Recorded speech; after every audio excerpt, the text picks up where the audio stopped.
सुमित्रा अपनी बकरी के लिए जंगल से घास लेकर आ रही थी।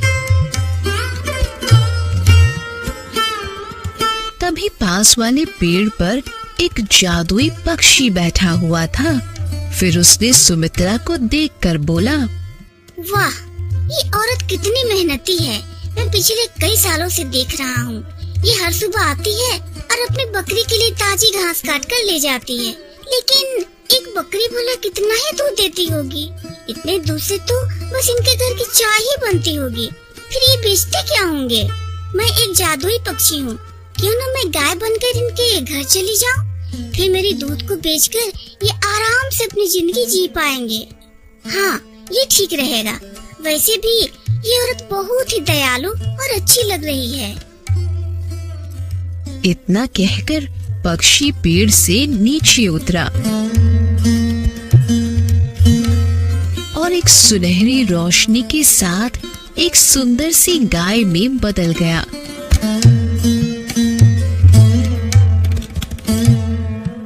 और सुमित्रा के पास आकर बोला,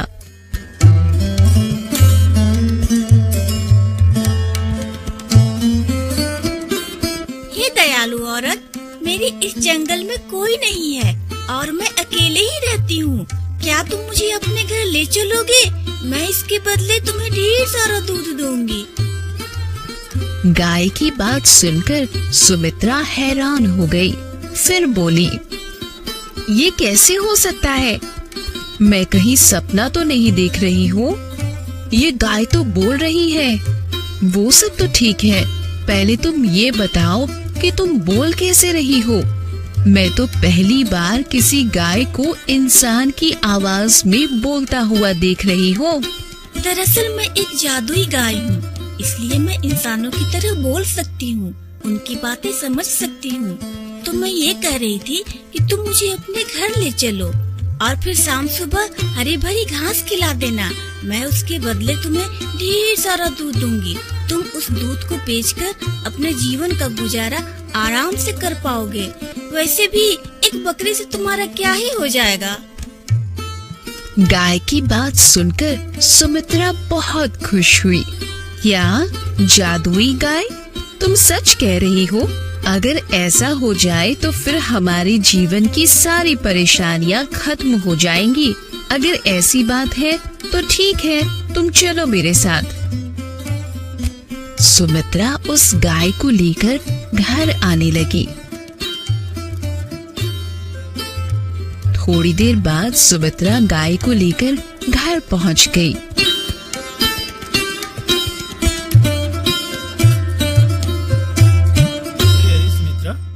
तुम तो बकरी के लिए जंगल में घास काटने गई थी ना? फिर तुमने ये किसकी गाय पकड़ लाई? अजी, मैं इस गाय को कहीं से पकड़ कर नहीं लाई हूँ। दरअसल ये तो मुझे जंगल में मिली है। हमें इसे बस थोड़ा बहुत चारा देना है और बदले में ये हमें ढेर सारा दूध देगी। एक बकरी से हमारा गुजारा तो नहीं हो पा रहा था। अब इस गाय का दूध बेचकर हमारी परवरिश अच्छे से हो पाएगी। सुमित्रा, तुम सच कह रही हो? तब तो तुमने ये बहुत अच्छा काम किया। फिर हम आज से इस गाय को अच्छे से पालेंगे।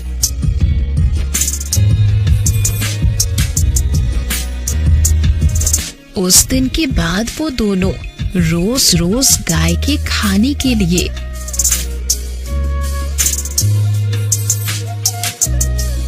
जंगल से हरी भरी घास काट कर लाते थे।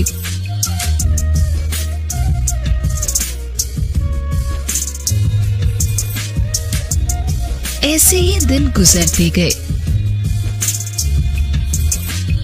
फिर कुछ दिनों बाद रवि जमींदार के घर रोज दूध देने जाया करता था।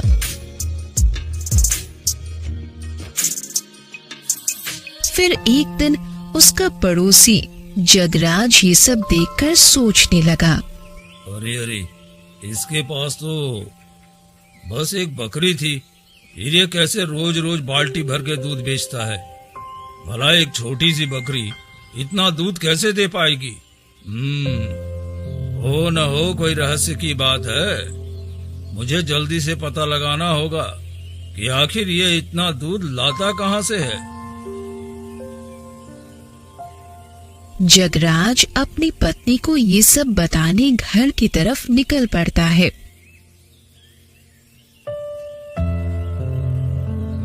थोड़ी देर बाद जगराज घर पहुंचा।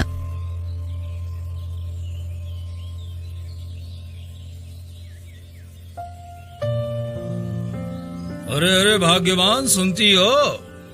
ये बात तो तुम भी जानती हो कि हमारे पड़ोसी रवि के पास एक ही बकरी थी, फिर वो न जाने कहां से रोज रोज बाल्टी भर के दूध बेच रहा है। हमें इस बात का जल्द से जल्द पता लगाना होगा, वरना वे जल्द ही हमसे भी अमीर हो जाएंगे। अजी, अगर ऐसी बात है तो फिर आप जाइए और जल्द से जल्द पता लगाइए, क्योंकि मैं ऐसा होता हुआ बिल्कुल भी नहीं देख सकती। हाँ हाँ ठीक है भाग्यवान, तुम चिंता मत करो, मैं जा रहा हूँ।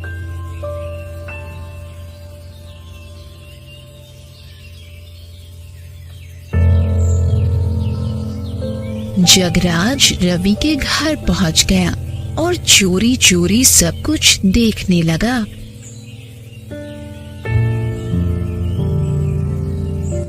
अरे ओ मेरी प्यारी सी गाय, तुम्हें और घास खाना है तो बताओ, मैं अभी लाता हूँ। नहीं नहीं रवि, आज तुमने मुझे बहुत सारा खिला दिया है, अब मैं थोड़ा भी नहीं खा सकती। वहीं दूसरी तरफ जगराज गाय को बोलता हुआ देखकर बिल्कुल हैरान हो गया। अरे अरे, ये मैं क्या देख रहा हूँ? ये गाय तो बोल रही है, लेकिन ये कैसे हो सकता है? भला गाय भी इंसानों की तरह बोलती है क्या? रवि, आज तुमने मुझे बहुत सारा घास खिला दिया है, तो इसीलिए आज मैं तुम्हें बहुत सारा दूध दूंगी। तुम्हें जितना दूध चाहिए तुम उतने बाल्टी यहाँ पर रखकर चली जाओ, फिर कल सुबह तुम वो सारी बाल्टी दूध से भरा हुआ पाओगे। नहीं नहीं, तुम्हें ज्यादा दूध देने की जरूरत नहीं है। तुम पहले जितना दूध देती थी उतना ही दूध दो, क्योंकि इतने दूध में हमारा गुजारा अच्छे से हो जा रहा है। वैसे भी ज्यादा लालच करना ठीक नहीं होता। क्या अब तुम खुश हो मुझे यहाँ लाकर?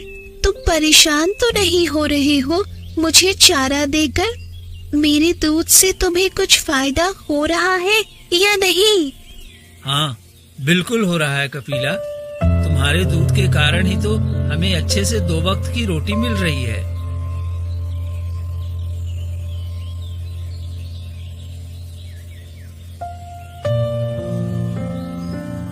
जगराज खुद से कहने लगा, अच्छा, तो ये जादुई गाय दे रही है रवि को बाल्टी बाल्टी भर करके दूध।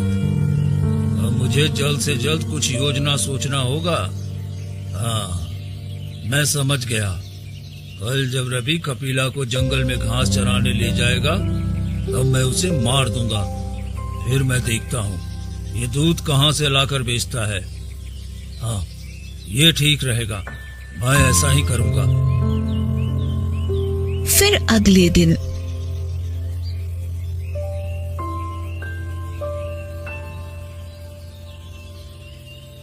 रवि, मैं तुमसे एक बहुत जरूरी बात बता रही हूँ, तुम ध्यान से सुनो। अगर मुझे कभी कुछ हो जाए या किसी ने मुझे मार दिया तो तुम बिल्कुल भी चिंता मत करना, और जिस पेड़ के नीचे से मैं तुम्हारी पत्नी को मिली थी उसी पेड़ की पत्तियां लाकर मेरे सिर पर रख देना, फिर मैं दोबारा जीवित हो सकती हूँ, क्योंकि मेरे पास ये शक्ति है। ठीक है कपिला, लेकिन तुम ऐसी बातें क्यों कर रहे हो? मेरे किसी से दुश्मनी नहीं है, तो भला कोई तुम्हें मारना क्यों चाहेगा? तुम ऐसी बातें मत करो। चलो, आज मैं तुम्हें जंगल ले चलता हूँ। वैसे भी तुम्हें जंगल गए हुए काफी दिन हो गए। सुमित्रा, मैं जा रहा हूँ कपिला को लेकर जंगल में घास खिलाने के लिए। अगर लौटने में थोड़ी देर हो जाए तो चिंतित मत होना। तभी अंदर से आवाज आई, ठीक है जी, जाइए, लेकिन थोड़ा ध्यान रखिएगा। जंगल में बहुत सारे खूंखार जंगली जानवर होते हैं। ठीक है भाग्यवान, मैं इस बात का विशेष ध्यान रखूंगा, तुम चिंता मत करो।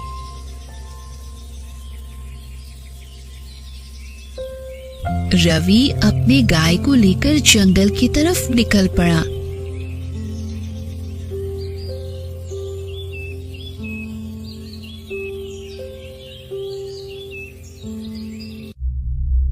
थोड़ी देर बाद रवि कपिला को लेकर जंगल पहुंचा। उसके बाद कपिला जंगल की हरी भरी घास खाने लगी।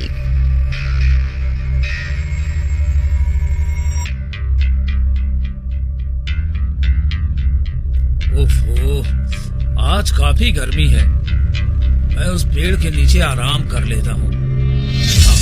ये ठीक रहेगा। रवि पेड़ के नीचे जाकर बैठ गया।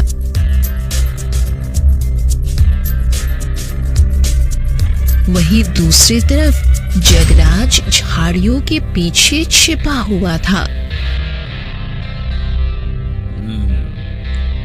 उस गाय को तो मारना ही पड़ेगा, क्योंकि वो गाय मेरे रास्ते का कांटा है। जगराज कपिला के पास जाता है। तभी अचानक रवि को कपिला के जोर जोर से चिल्लाने की आवाज सुनाई पड़ने लगी। कपिला की आवाज सुनकर रवि तुरंत नींद से उठ गया और कहने लगा, अरे क्या हुआ कपिला को? वो अचानक इतने जोर जोर से क्यों चीखने लगी? लगता है कोई बात है, मुझे जाकर देखना चाहिए।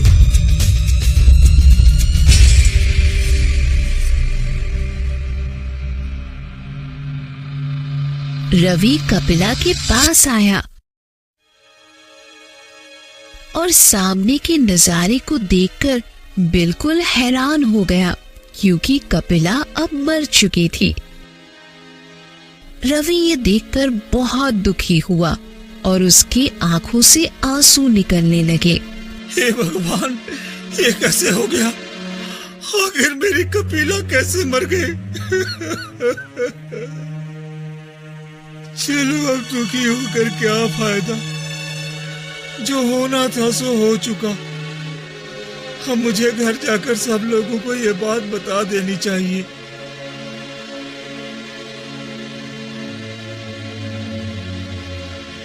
रवि आंखों में आंसू लिए घर आने लगा।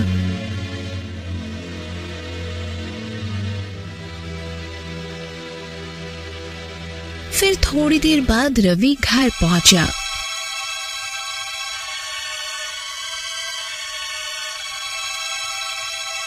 अजी, क्या हुआ?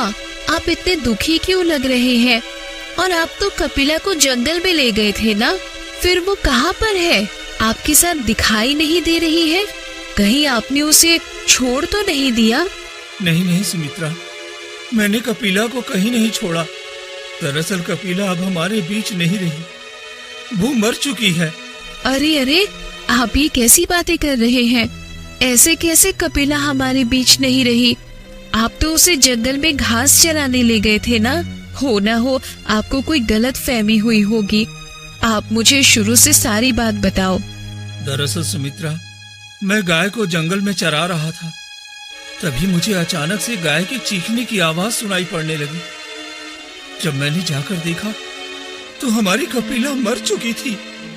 सुमित्रा रवि की बात सुनकर बहुत दुखी हुई और उसकी आंखों से दुख के आंसू निकल पड़े। नहीं, ऐसा नहीं हो सकता। आखिर भगवान हम जैसे गरीबों के साथ ही ये सब क्यों करते हैं? वो गाय ही हमारी कमाई का एकमात्र सहारा थी और उसको भी भगवान ने हमसे छीन लिया। अब तो हम भूखे ही मर जाएंगे। अब हमारा क्या होगा? भाग्यवान, तुम परेशान मत हो। ये गाय दोबारा से जीवित हो सकती है। मुझे इस गाय का राज कुछ पता है। मैं जा रहा हूँ जंगल वापस।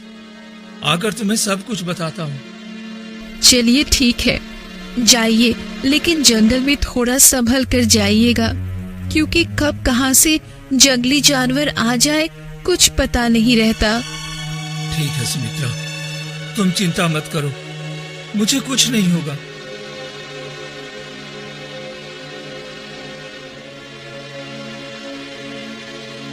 रवि अपनी पत्नी को इतना कहकर जंगल से पत्तियां लाने निकल पड़ता है।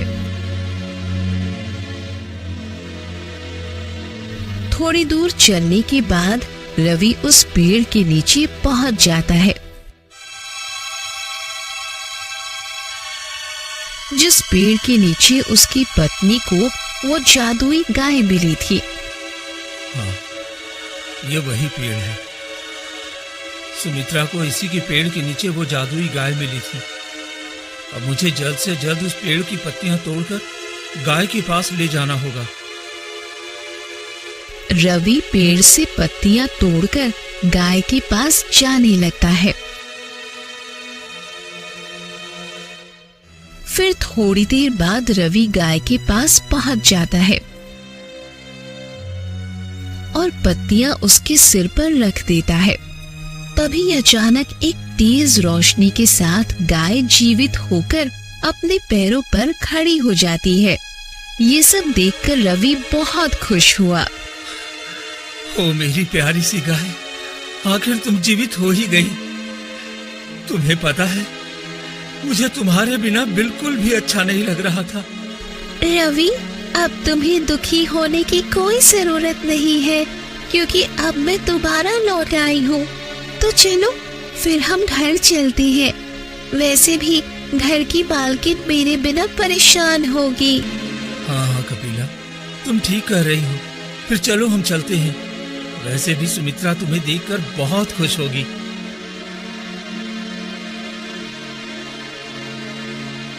रवि जादुई गाय को लेकर घर जाता है।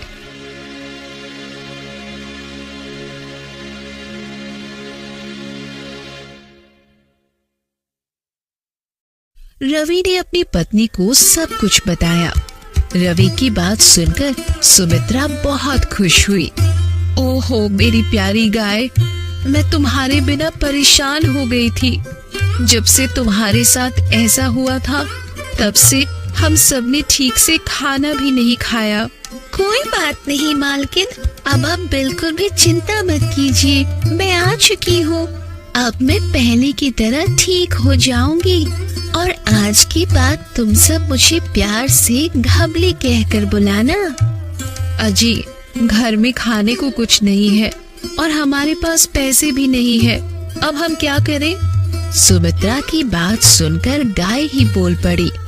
रवि, तुम पैसों की चिंता मत करो, बस तुम अंदर से बाल्टी लेकर आओ, फिर मैं अभी तुम सबको ढेर सारा दूध दूंगी।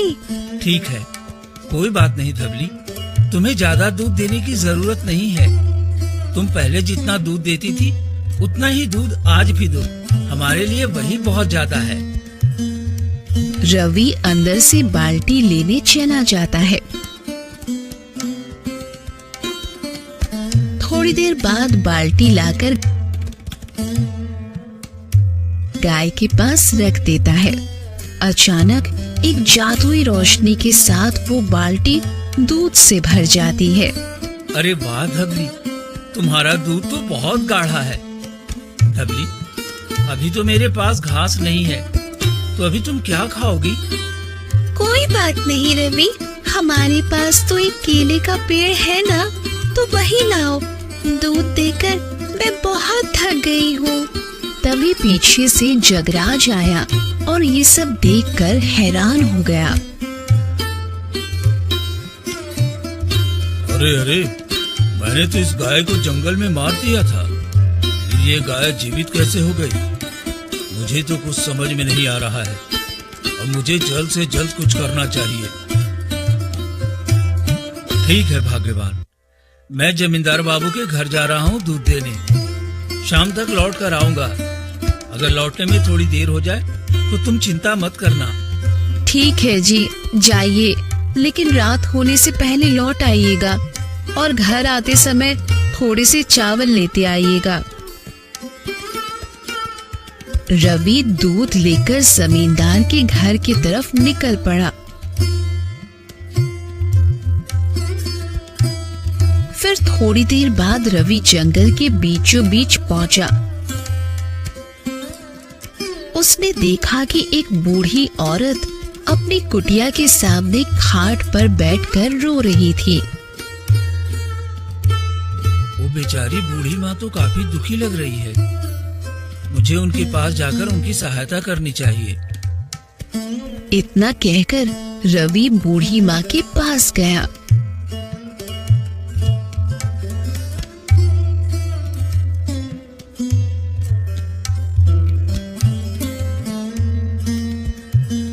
क्या हुआ बूढ़ी माँ, आप रो क्यों रही हैं? कोई परेशानी हो तो आप मुझे बताइए, हो सकता है मैं आपकी कुछ सहायता कर पाऊं। बेटा, मैं पिछले 2 दिनों से कुछ नहीं खाई हूँ और मुझे बहुत जोरों से भूख लगी है। अगर तुम मुझे कुछ खाने के लिए दे देते तो अच्छा होता। रवि बूढ़ी माँ की बात सुनकर बहुत दुखी हुआ।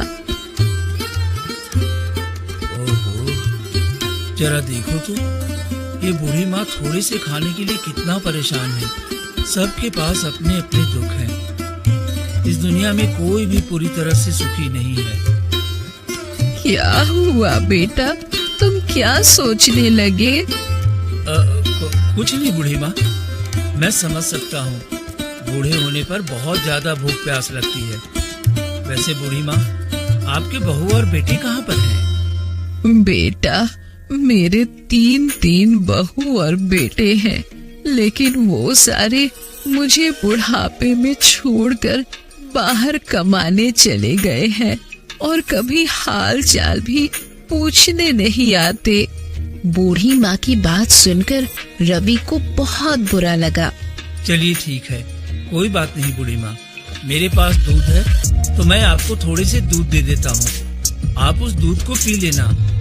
ठीक है बेटा, तुम मुझे थोड़े से दूध दे दो।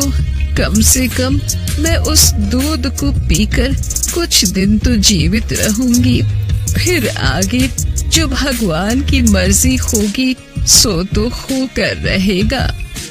रवि बूढ़ी माँ को दूध दे देता है और बाकी बचे हुए दूध को लेकर जमींदार के घर की तरफ निकल पड़ता है।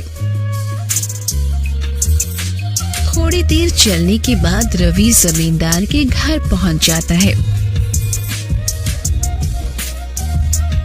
उसके बाद रवि बोला, जमींदार बाबू, अरे ओ जमींदार बाबू, जरा बाहर तो निकलिए। ये देखिए, मैं आपके लिए बिल्कुल शुद्ध और ताजे दूध लाया हूँ। तभी अंदर से आवाज आई, हाँ ठीक है, रुको रवि, अभी आ रहा हूँ। थोड़ी देर बाद जमींदार घर से बाहर निकला।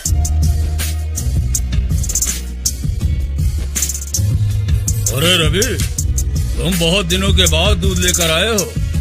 अभी तक तुम कहाँ थे? कोई परेशानी थी क्या? नहीं नहीं जमींदार जी, कोई परेशानी नहीं है। दरअसल कुछ दिनों से मेरी गाय बीमार थी, बस इसीलिए मैं आपके घर दूध नहीं ला पा रहा था। लेकिन अब सब ठीक हो चुका है। आज से हर रोज मैं आपके घर दूध लाया करूंगा। रवि जमींदार को सच बताना नहीं चाहता था, इसीलिए इधर उधर की बातें करने लगा। उसके बाद रवि दूध देकर घर की तरफ आने लगा।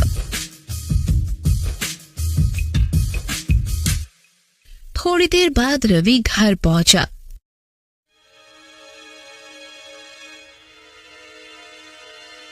ऐसे ही दिन गुजरते गए। अब रवि के पास किसी भी चीज की कमी नहीं है और वो गरीब मजबूर लोगों की कई तरह से मदद करता है। फिर अगली सुबह, नहीं, ऐसा नहीं हो सकता। दूध बेचकर तो रवि ने काफी धन इकट्ठा कर लिया है, वो भी बस एक गाय से। अगर ऐसा चलता रहा तो वो अमीर हो जाएगा, और वो सबकी मदद भी कर रहा है।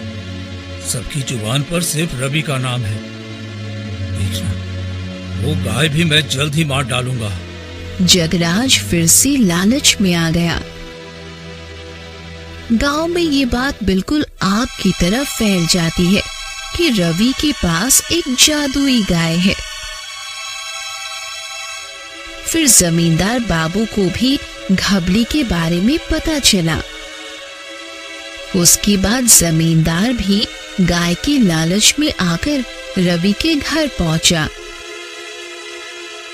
रवि, मैंने सुना है तुम्हारी गाय का दूध बहुत अच्छा है।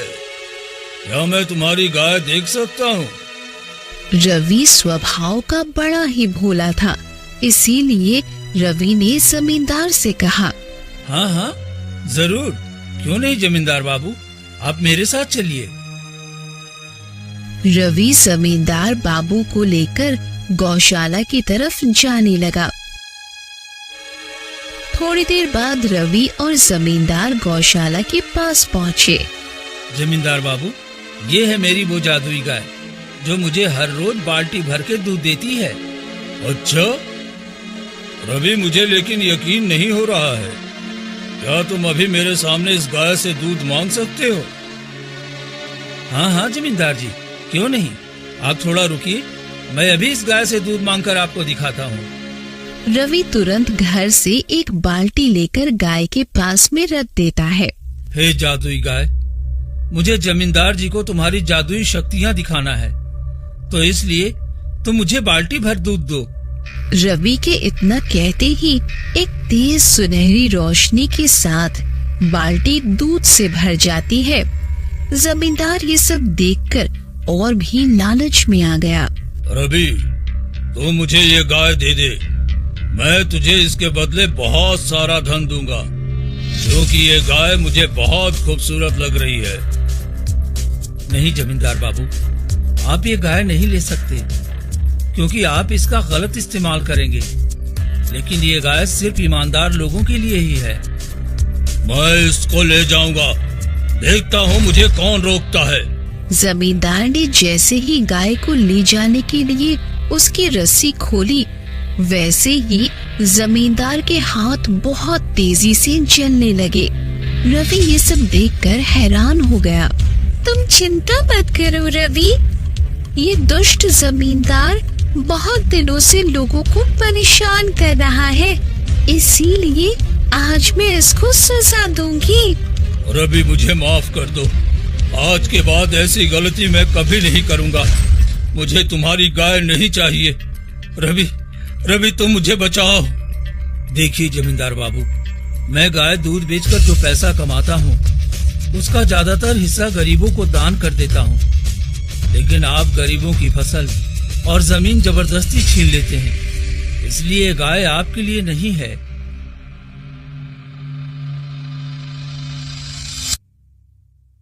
मुझे अपनी गलती पर पछतावा है। मैं समझ गया, तुम अपनी गाय रख लो और मुझे माफ कर दो।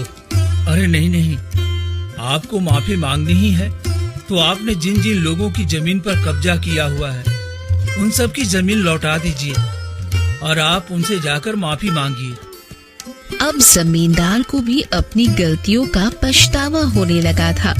उसके बाद जमींदार अपनी गलतियों का प्रायश्चित करने के लिए निकल पड़ता है। तू भी चली जा धवली, मुझे अब तुम्हारी जरूरत नहीं है। तुमने जो मुझे दिया है उससे मैं व्यापार करके बाकी जिंदगी गुजार सकता हूँ। अब किसी और ईमानदार और मजबूर इंसान की मदद करो। तुम बहुत अच्छी हो, जिंदगी भर लोगों के साथ रहना। भगवान भी तुम्हारे दिल की इच्छा पूरी करे। ठीक है, फिर मैं चलती हूँ। इतना कहकर घबली वहाँ से चली जाती है।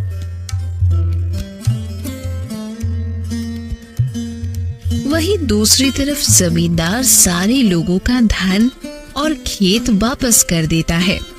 फिर जरूरतमंद लोगों की मदद भी करने लगता है। उस दिन से सब हंसी खुशी रहने लगे।